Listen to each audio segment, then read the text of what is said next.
Guys, iniintay ko na naman si Maneho at umuwi muna sa aming bahay. Aming bahay daw. At at pupunta naman ako sa kabila dahil daw ng OBD. Ayan, sa OBD naman daw ako pupunta at bukas ko malalaman ang result at babalik na naman ako bukas. Ito ay yung dati kong hospital. Dating hospital. O yan guys.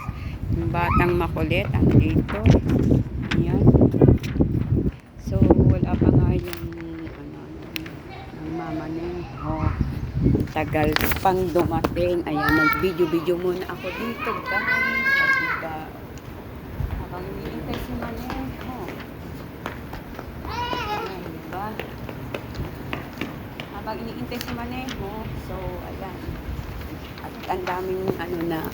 Hindi man ako nahihiya. So, yung mga nga dito. Ayan.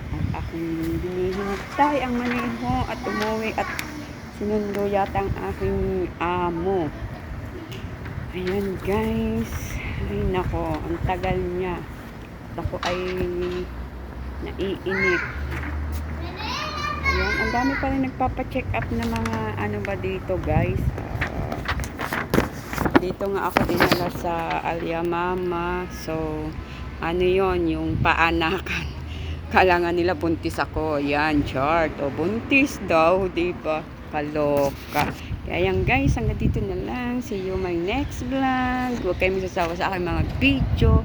Kahit kahit pangit o kahit hindi nakakatawa. Chart. O, ayan o. Makikita nyo ang building na to. Chart. O, ayan, diba? Kaya bye-bye. God bless everyone.